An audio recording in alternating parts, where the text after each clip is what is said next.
Hello dear students, जय हिंद, वंदे मातरम। स्वागत है आप सभी का एक बार फिर से आपके अपने चैनल फिजिक्स टॉपर्स एकेडमी में। मैं हूं गौरव सिंह और मैं आपके लिए लेकर आया हूं चैप्टर नंबर 2 और इस चैप्टर का नाम है गॉस थ्योरम और इसमें है आज हमारा पार्ट नंबर 4। पार्ट नंबर 3 तक मैंने आपको कराया था जिसमें मैंने आपको गॉस थ्योरम का फर्स्ट एप्लीकेशन कराया था और आज इस वीडियो में हम कराएंगे गॉस थ्योरम का सेकंड एप्लीकेशन, जो कि आपका कैसा है, वेरी वेरी मोस्ट इंपॉर्टेंट। और मैंने आपको बता रखा है कि जो गॉस थ्योरम के जो एप्लीकेशन है, ठीक है, ये सभी हमारे क्या है, वेरी मोस्ट इंपॉर्टेंट है। 4 एप्लीकेशन और चारों ही इंपॉर्टेंट है। 4 एप्लीकेशन है, चारों ही वेरी मोस्ट इंपॉर्टेंट है क्योंकि चारों में से एक बोर्ड में जरूर आएगा, ठीक है, कोई रोक नहीं सकता, एक बोर्ड में जरूर आएगा एप्लीकेशन। इसलिए आप चारों एप्लीकेशंस को बहुत अच्छे से कर लेंगे, ठीक है। और बाकी रहे इसके न्यूमेरिकल भी वेरी मोस्ट इंपॉर्टेंट है, एक न्यूमेरिकल भी आपको देखने को जरूर मिलेगा, ठीक है। तो ये चैप्टर ही वेरी मोस्ट इंपॉर्टेंट है, तो इसको बिल्कुल भी इग्नोर ना करें, ठीक है। चलिए आइए हम स्टार्ट करते हैं बिना देर किए हुए। देखिए हमारे पास क्या है, intensity of electric field near a uniformly charged plane sheet of infinite extension. यानी हमारे पास एक इनफाइनाइट एक्सटेंशन की क्या है, एक शीट है और इसको हमने चार्ज दे करके इसको हमने यूनिफॉर्मली क्या कर दिया है, यूनिफॉर्मली चार्ज कर दिया है, यानी कि चार्ज दिया है इसको। यानी ये जो शीट है आपकी कैसी होगी, यूनिफॉर्मली चार्ज हो गई है, ठीक है। अच्छा आप देखिए इसमें क्या है, इनफाइनाइट एक्सटेंशन। इनफाइनाइट एक्सटेंशन का मतलब है कि जो इस शीट की लेंथ और विड्थ है ना, वो कैसी है, इनफाइनाइट है, यानी बहुत ज़्यादा, ठीक है। लेंथ भी बहुत ज़्यादा है और विड्थ भी बहुत ज़्यादा है, मतलब इसकी जो लेंथ और विड्थ है वो कैसी है, वेरी लार्ज है। वेरी लार्ज मतलब इनफाइनाइट है। तो ये जो शीट है ना वो भी कैसी होगी, आपकी इनफाइनाइट एक्सटेंशन की होगी। समझ में आया, इनफाइनाइट एक्सटेंशन, ठीक है। ये मैंने आपको दिखा रखी है ना, ठीक है। तो इतनी नहीं है इनफाइनाइट एक्सटेंशन की जिसकी लेंथ और विड्थ के बारे में हमें कुछ जानकारी नहीं है, बहुत बड़ी, ठीक है, इनफाइनाइट लेंथ और विड्थ की। तो आई थिंक आपको समझ में आया होगा। और ये कैसे है, यूनिफॉर्मली चार्ज्ड। यूनिफॉर्मली चार्ज कैसे है, सपोज करो हमने इसको +Q चार्ज दिया इस शीट को, तो ये जो चार्ज है इसके ऊपर यूनिफॉर्मली डिस्ट्रीब्यूटेड हो जाएगा। इस तरीके से पूरा चार्ज इसके ऊपर फैल जाएगा, यानी कि यूनिफॉर्मली डिस्ट्रीब्यूट हो जाएगा, ठीक है। ये हो गया, ठीक। आई थिंक आपको समझ में आ रहा होगा ये शीट कैसी होगी, यूनिफॉर्मली चार्ज हो चुकी है, ठीक है। यूनिफॉर्मली का मतलब है हर पॉइंट पर चार्ज सेम होगा। ऐसा नहीं है किसी पॉइंट पर कम चार्ज हो, किसी पर ज़्यादा हो, कहीं बहुत सारा चार्ज इकट्ठा हो गया हो, ऐसा नहीं है। कहीं भी किसी भी पॉइंट पर, इसके किसी भी पॉइंट पर अगर आप चार्ज को कैलकुलेट करेंगे, चार्ज की वैल्यू क्या रहेगी, सेम रहेगी। आप कह सकते हैं चार्ज की अमाउंट क्या रहेगी, हर पॉइंट पर सेम रहने वाली है, इसलिए इसको कहते हैं यूनिफॉर्मली चार्ज्ड, ठीक है। अब आपको क्या करना है, इस शीट से स्मॉल आर डिस्टेंस पर, सपोज करो ये शीट है, इससे स्मॉल आर डिस्टेंस पर, शीट से स्मॉल आर डिस्टेंस पर हमने कोई पॉइंट लिया है P और हमसे कहा है इस पॉइंट P पर ही आपको इलेक्ट्रिक फील्ड इंटेंसिटी फाइंड करनी है, ठीक है। We have to find the electric field intensity at point P from the R distance of sheet, ठीक है। आर डिस्टेंस, शीट से स्मॉल आर डिस्टेंस पर पॉइंट P लिया है हमने और इस P पॉइंट पर आपको इलेक्ट्रिक फील्ड इंटेंसिटी फाइंड करनी है। आई थिंक आपको समझ में आया होगा। चलिए अब हम एक काम कर लेते हैं सिमेट्री के लिए। किसके लिए, सिमेट्री के लिए। सिमेट्री के लिए ना हम एक काम कर लेते हैं, इसके अपोजिट साइड में भी, इसके शीट के यानी कि शीट के अपोजिट साइड में भी हम क्या कर लेते हैं, स्मॉल आर डिस्टेंस की, कितना, स्मॉल आर डिस्टेंस की, ठीक है। ये डिस्टेंस भी क्या है, ये भी स्मॉल आर डिस्टेंस है। ये स्मॉल आर डिस्टेंस पर हम एक other point P dash suppose कर लेते हैं कि यहाँ पर एक और क्या है, P डैश है। ध्यान से देखें ये डिस्टेंस क्या है आपकी, यहाँ से यहाँ तक, ये तो R है, ठीक है। साथ ही साथ इस शीट से अपोजिट डायरेक्शन में हमने सिमेट्री के लिए इतनी ही डिस्टेंस R पर एक और पॉइंट P डैश, ठीक है, P डैश मान लिया है, ठीक है। आई थिंक आपको समझ में आ रहा होगा। तो ये डिस्टेंस कितनी है, R है, तो मैं इसको यहाँ से मिटा देता हूँ। आपको समझ में आया कि ये डिस्टेंस भी R है और ये डिस्टेंस भी R है। तो इसका मतलब क्या हुआ, इसका मतलब ये हो गया सीधा सा कि भाई जो आपके जो पॉइंट P और P डैश है इनके बीच की जो टोटल डिस्टेंस है वो कितनी है आपकी, 2R है। कितनी है, 2R, क्योंकि आपकी R ये डिस्टेंस है, R डिस्टेंस तो ये है आपकी यहाँ से यहाँ तक और R ही डिस्टेंस आपकी यहाँ से यहाँ तक है, यानी 2R डिस्टेंस है। ओके, आई थिंक आपको समझ में आया होगा। अब देखिए क्या करते हैं, गॉस की थ्योरम है। गॉस की थ्योरम केवल और केवल तब लग सकती है जहां पर चार्ज कैसा हो, किसी क्लोज बाउंड्री के अंदर हो, ठीक है। यानी कैसा हो, एनक्लोज्ड चार्ज हो, या कह सकते हैं चार्ज कैसा हो, किसी क्लोज सरफेस के अंदर हो, ठीक है। और ये जो चार्ज है ये कैसा शीट के ऊपर फैला हुआ है, मतलब शीट के ऊपर चार्ज फैला हुआ है, जैसे सपोज कोई बोर्ड है, बोर्ड के ऊपर चार्ज क्या है, फैला हुआ है ये ऊपर, ठीक है। तो कैसा चार्ज, ओपनली रखा हुआ है, यानी चार्ज कैसा, ओपन रखा हुआ है। अब हमको क्या काम करना, हमको यहाँ पर अपने अकॉर्डिंग क्या करनी है, एक सरफेस ड्रॉ करनी है जिसको हम बोलेंगे Gaussian surface, according to Gauss, ठीक है। इसलिए हम इसको बोल सकते हैं गॉसियन सरफेस। तो हमें एक गॉसियन सरफेस ड्रॉ करनी है जिससे कि कुछ चार्ज क्या आ जाए, क्लोज सरफेस के अंदर हो जाए, ठीक है। तो हम क्या करेंगे, शीट से स्मॉलर डिस्टेंस पर, ठीक है, शीट से स्मॉलर डिस्टेंस पर जो पॉइंट P है इस पर हम क्या कर देते हैं, एरिया A का कितना, क्रॉस सेक्शन एरिया ए वाला एक सिलेंड्रिकुलर, कैसा, सिलेंड्रिकुलर गॉसियन सरफेस, ठीक है, गॉसियन सरफेस ड्रॉ कर देते हैं ए इस तरीके से, ठीक है।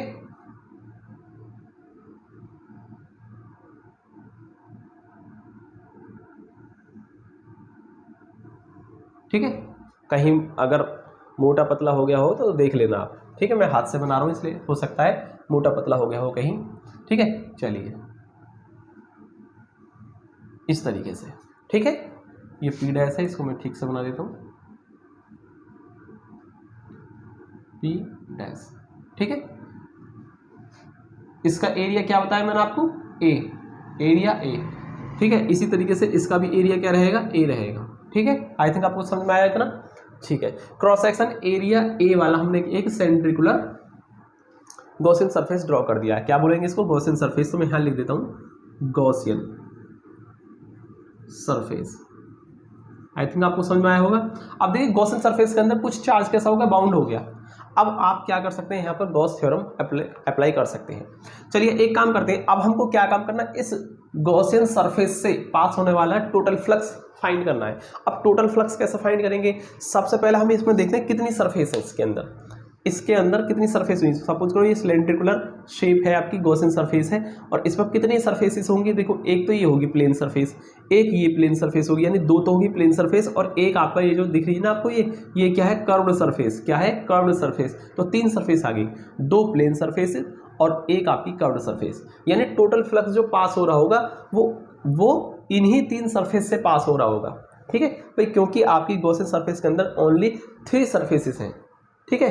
तो आप कह सकते हैं कि केवल और केवल इन 3 सरफेसेस से ही टोटल जो फ्लक्स पास हो रहा होगा इन्हीं 3 सरफेस से पास हो रहा होगा, ठीक है। तो आप एक काम करेंगे, तीनों सरफेस से पास होने वाला टोटल फ्लक्स कैसे फाइंड करेंगे, सबसे पहले तीनों सरफेस पर स्मॉल एलिमेंट ले लेते हैं हम, स्मॉल एलिमेंट, उनसे पास होने वाला फ्लक्स देखेंगे, फिर उसका इंटीग्रेशन कर देंगे टोटल सरफेस से, यानी कह सकते हैं टोटल गॉसियन सरफेस से पास होने वाला फ्लक्स आपका आ जाएगा। तो हम क्या करेंगे, सबसे पहले हम देखते हैं इसमें 3 सरफेसेस कौन सी है। सपोज करो एक तो सरफेस हमारी ये है, सपोज करो S है, ठीक है।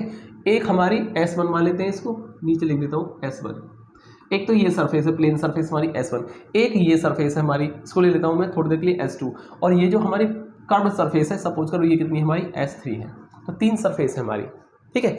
अब जरा ध्यान से देखेंगे, अब तीनों सरफेस पर हमको क्या करने, तीनों सरफेस से पास होने वाला फ्लक्स निकालना है।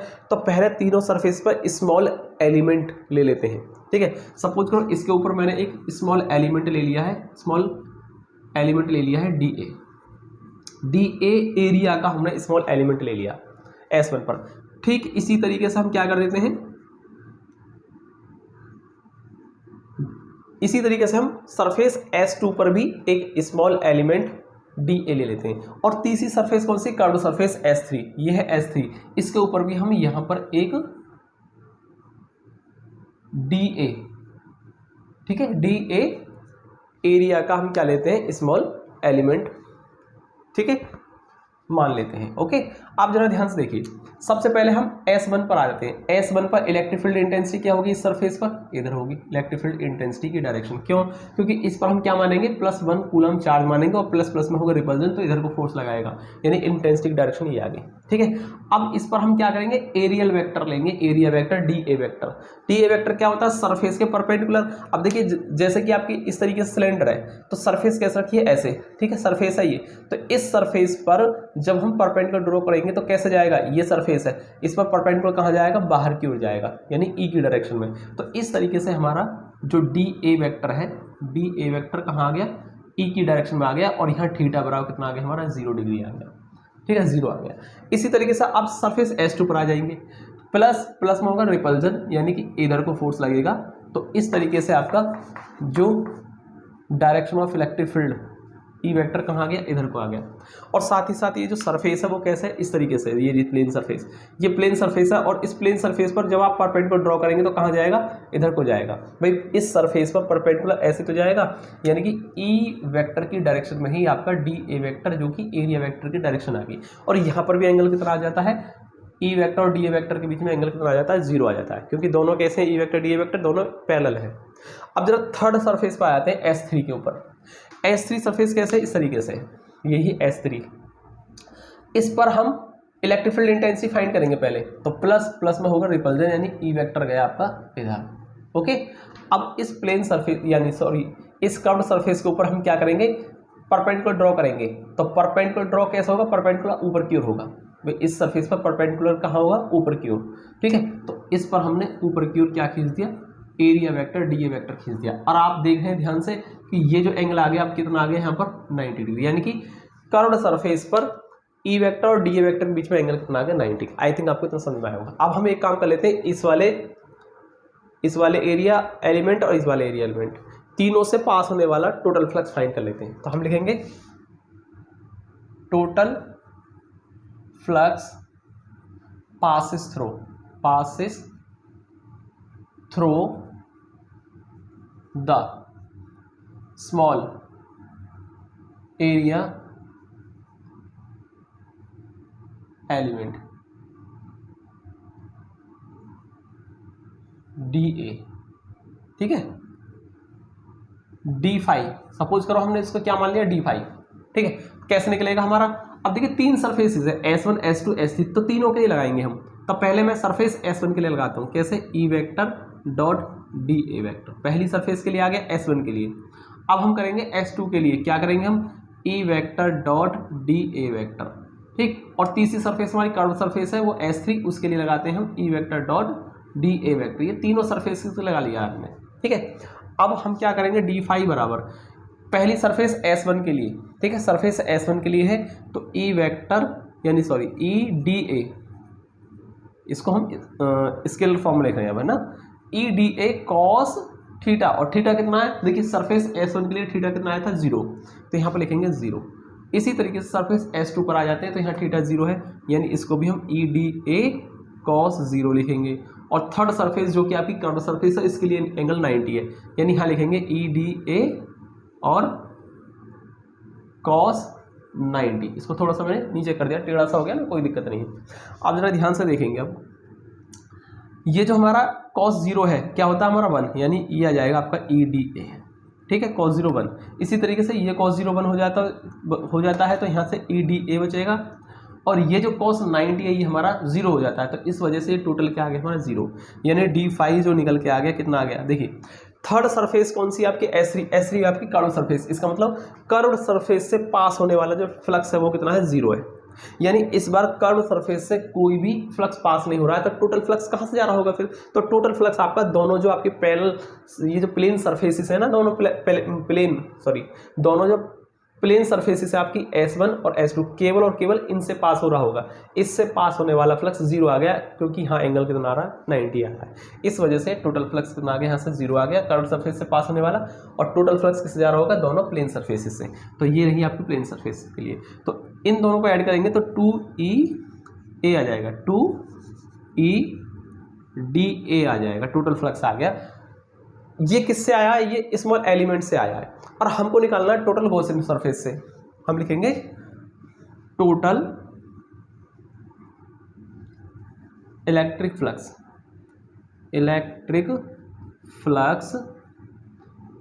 passes through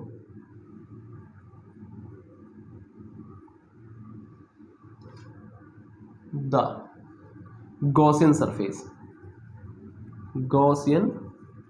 surface.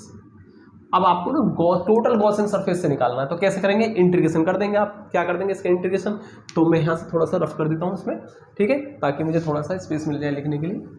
देखिए क्या करेंगे, देखो टोटल फ्लक्स को मैंने फाई मान लिया, जो कि क्या होगा डी फाई का इंटीग्रेशन के बराबर, ठीक है। तो क्या करेंगे, टोटल गॉसियन सरफेस से पास होने के लिए क्या करेंगे हम, जो हमारा एलिमेंट से पास होने वाला फ्लक्स है ना उसका इंटीग्रेशन कर देंगे हम, ठीक है। टोटल सरफेस से पास होने वाला फ्लक्स आ जाता है, और इस तरीके से डी फाई की जो वैल्यू है हमारी कितनी है 2e है, उसको रख देते हैं फाई बराबर, देखो 2e को हम बाहर कर सकते हैं यहाँ से, इंटीग्रेशन डी बचेगा आपका, ठीक है। और फाई बराबर 2e और इंटीग्रेशन डी को हम क्या लिख सकते हैं, a लिख सकते हैं, क्या लिख सकते हैं, a लिख सकते हैं, ठीक है। तो मैंने क्या लिख दिया, इंटीग्रेशन डी को a लिख दिया है। अब आप कहेंगे सर ये कैसे हो गया, तो इसका रीज़न मैं यहाँ लिख रहा हूँ, इंटीग्रेशन डी बराबर है a, ठीक है। क्या ये है आपका एरिया ऑफ क्रॉस सेक्शन, ठीक है, cross section of plane surface, जो आपकी जो प्लेन सरफेस है ना, कोई सी भी प्लेन सरफेस ले लीजिए, क्योंकि इसमें 2e आ रहा है, 2e मतलब दोनों को ऐड कर दिया, देखो दोनों को शामिल कर दिया मैंने, तो इसको ले लीजिए या इसको ले लीजिए, किसी भी आप एक सरफेस को लेकर बात कर सकते हैं, ठीक है। तो ये क्या है, देखो ध्यान से देखेंगे, ये है छोटा सा एरिया एलिमेंट DA, ठीक है, और इसका कर दिया इंटीग्रेशन, यानी टोटल एरिया आ गया ये वाला प्लेन सरफेस का एरिया, और इसको मैंने क्या मान रखा, ऑलरेडी a मान रखा है, इसीलिए मैंने इंटीग्रेशन DA को a लिख दिया है। तो आई थिंक आपको समझ में आया होगा। According to Gauss theorem, Gauss theorem के अकॉर्डिंग क्या होता है, अकॉर्डिंग टू गॉस क्या होता है, देखिए गॉस ने कहा था कि जो टोटल फ्लक्स जो होता है वो हमेशा Q/F0 के बराबर होता है। अब जरा ध्यान से देखिए, इक्वेशन 1 जो बता रही है ये क्या बता रही है, टोटल गॉसियन सरफेस से पास होने वाला फ्लक्स, ठीक है। और इसी तरीके से ये जो हमारा Q/A है जो इक्वेशन 2 है, ये भी क्या है, अकॉर्डिंग टू गॉस किसी भी सरफेस से पास होने वाला टोटल फ्लक्स है। आई थिंक दोनों एक ही चीज़ को समझाने की कोशिश कर रहे हैं, दोनों एक ही बात को बता रहे हैं, टोटल फ्लक्स, ये भी टोटल फ्लक्स, ठीक है। तो क्यों ना इन दोनों को हम एक साथ लेके चलें, तो हम लिखेंगे from equation first and second, क्यों, क्योंकि ये भी टोटल फ्लक्स बता रही है, ये भी टोटल फ्लक्स, और आप LHS बराबर तो इनके RHS ऑलरेडी बराबर होंगे, तो हम क्या लिखेंगे 2EA बराबर हो जाएगा Q/ε0, ओके। बट हम क्या जानते हैं, इस शीट पर जो सरफेस डेंसिटी चार्ज, ठीक है, चार्ज की जो सरफेस डेंसिटी है वो कितनी है, यानी कह सकते हैं सरफेस चार्ज डेंसिटी सिग्मा, जो कि कितनी होगी Q/A के बराबर होगा। अब ये सरफेस चार्ज डेंसिटी क्या है, देखिए यूनिट एरिया पर जो चार्ज होगा, the amount of charge in per unit area is called surface charge density, ठीक है। The amount of charge in unit area, ठीक है, is known as surface charge density represented by sigma, okay. तो sigma is equal to Q/A, इसके unit area पर जितना भी charge होता है, शीट के यूनिट एरिया पर जितना चार्ज होता है उसको कहते हैं हम सरफेस चार्ज डेंसिटी, और उसको सिग्मा से रिप्रेजेंट करते हैं, ठीक है। बट सरफेस चार्ज डेंसिटी क्या है, अब मैं यहाँ लिख रहा हूँ इस चीज को, सरफेस चार्ज डेंसिटी सिग्मा बराबर Q/A। तो यहां से जब आप क्रॉस मल्टीप्लाई करेंगे तो Q निकल के आएगा, क्या निकल के आएगा, Q बराबर कितना हो जाएगा, सिग्मा A। इसको हम कहाँ कर देंगे, पुट इन इक्वेशन, नाम नहीं दिया है मैंने, इतना लिख देते हैं बस, Q equal to sigma A, okay. अब मैं इसको ना यहाँ से रफ कर देता हूँ, इसको देखिए, इसको रफ कर देता हूँ मैं यहाँ से, क्या है, then Q equal to sigma A क्या कर देंगे हम, यहाँ रख देंगे, यानी 2EA हमारा किसके बराबर हो जाएगा, Q, और Q की जगह लिखेंगे हम सिग्मा A, क्या लिखेंगे, सिग्मा A अपॉन कितना है हमारा, एप्सिलॉन नॉट, और A से ना आपका ये A कैंसिल हो जाएगा, तो यहाँ से हमको क्या फाइंड करनी थी, इलेक्ट्रिक फील्ड इंटेंसिटी, तो E फाइंड करना है, तो सिग्मा अपॉन 2 आपका नीचे आ जाएगा 2 एप्सिलॉन नॉट। इस तरीके से हमारा किसी भी इनफाइनाइट लेंथ की या इनफाइनाइट एक्सटेंशन की जो शीट होती है, यूनिफॉर्मली चार्ज शीट, उसकी वजह से r डिस्टेंस पर, ठीक है, इलेक्ट्रिक फील्ड इंटेंसिटी निकल जाती है, ठीक है। तो इस तरीके से इलेक्ट्रिक फील्ड इंटेंसिटी फाइंड हो जाएगी आपकी, ठीक है। तो आप इसको जरूर कर लें भाई, वेरी मोस्ट इंपॉर्टेंट है। आई थिंक आपको समझ में आया होगा, नहीं समझ में आया तो आप इसको दोबारा से देख लीजिए वीडियो को। Very most important topic board में इस बार हो सकता है आ जाए, क्योंकि 4 एप्लीकेशन में से एक एप्लीकेशन जरूर आता है, तो ये भी वेरी मोस्ट इंपॉर्टेंट था, आप इनको जरूर करें, ठीक है।